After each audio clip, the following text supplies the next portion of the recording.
Halo, selamat datang di Footivables. Pertandingan grup G Piala Dunia 2026 antara Argentina melawan Austria bukan sekedar laga perebutan 3 poin biasa. Laga ini adalah sebuah tesis taktis yang luar biasa di panggung tertinggi sepak bola dunia. Di bawah arahan Lionel Scaloni, sang juara bertahan Argentina ditantang oleh sistem pressing intensitas tinggi yang dirancang secara metodis oleh bapak gegenpressing Ralf Rangnick. Melalui laga sengit ini, Argentina akhirnya mengunci kemenangan 2-0 berkat sepasang gol bersejarah dari sang kapten Lionel Messi pada menit ke-38 dan masa injury time 90+5. Kemenangan ini tidak hanya mengamankan tiket kelolosan Albiceleste ke babak 32 besar, tetapi juga menobatkan Messi sebagai pencetak gol terbanyak sepanjang masa dalam sejarah Piala Dunia dengan koleksi 18 gol. Bagaimanakah Scaloni meredam gegenpressing Rangnick? Mari kita bedah.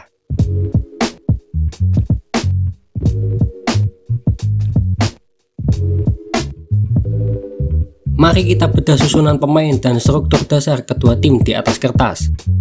Lionel Scaloni menggunakan formasi dasar 4-4-2 yang sangat fleksibel. Emiliano Martinez berdiri di bawah Mistar. Kuartet lini belakang dihuni oleh Nahuel Molina, Facundo Medina, Cristian Romero, dan Lisandro Martinez. Di sektor tengah, Scaloni menumpu pemain kreatif Rodrigo de Paul, Alexis Mac Allister, Enzo Fernandez, dan Thiago Almada untuk menyokong duet Lautaro Martinez dan Lionel Messi yang diberikan peran bebas atau free roll. Di kubu seberang, Ralf Rangnick mengusung formasi dasar 4-2-3-1 yang dirancang untuk mengoptimalkan kerapatan lini tengah. Di depan kiper Alexander Schalker, David Alaba berdua dengan Kevin Danso, diapit oleh Stefan Post dan Konrad Laimer yang memerankan fungsi hybrid fullback.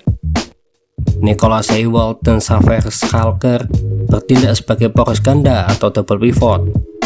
Sementara lini kedua diisi Romano Schmidt, Paul Banner, dan Marcel Sabitzer untuk melayani penyerang tunggal Michael Gregoritsch.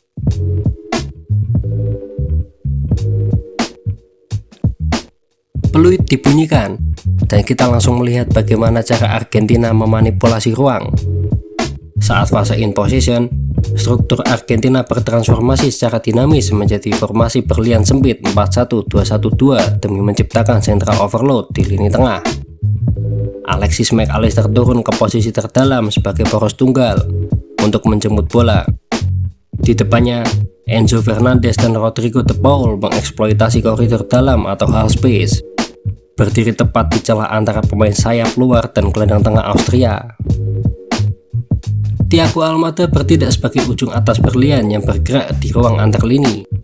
Pergerakan merapat Almada membuat struktur pertahanan Austria menyempit secara drastis, yang secara otomatis membuka koridor luar di sisi sayap kiri Argentina.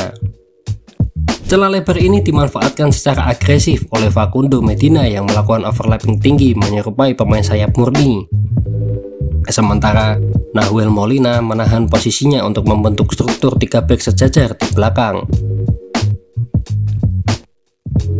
Argentina menerapkan progresi melalui titik tekan, secara sengaja mengalirkan bola langsung melewati area ketat Austria untuk memancing lawan merapat ke tengah, sebelum melepas umpan ke koridor sayap yang kosong. Bahkan, Lionel Messi sempat gagal mengeksekusi penalti pada menit ke-7 setelah tendangannya melenceng. Sedangkan Austria, saat in possession, mereka bermain sangat lebar dan vertikal. Konrad Laimer sering bergerak ke tengah sebagai inverted fullback untuk memberikan opsi umpan tambahan bagi double pivot mereka. Namun saat kehilangan bola, struktur blok menengah 4-4-2 mereka yang awalnya rapat untuk mengunci Messi akhirnya pecah oleh kombinasi umpan pendek cepat Argentina. Puncaknya terjadi pada menit ke-38. Melalui skema transisi cepat di sisi kiri, Medina melepaskan umpan silang rendah. Disinilah titik decoy run atau gerakan tipuan diperagakan secara sempurna. Thiago Almada dengan cerdik membiarkan bola meluncur melewati sela kedua kakinya. Gerakan ini mengecoh seluruh bek Austria dan meninggalkan ruang tembak terbuka lebar bagi Lionel Messi yang datang dari lini kedua tanpa terkawal. Tendangan kaki kiri akurat ke sudut gawang mengubah skor menjadi 1-0 untuk Argentina.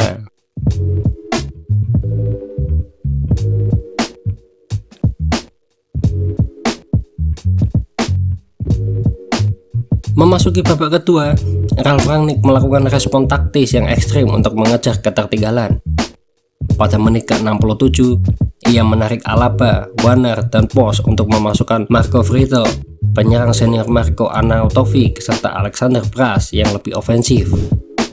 Struktur menyerang Austria bertransisi menjadi pola dua penyerang murni yang berdiri sejajar di dalam kotak penalti.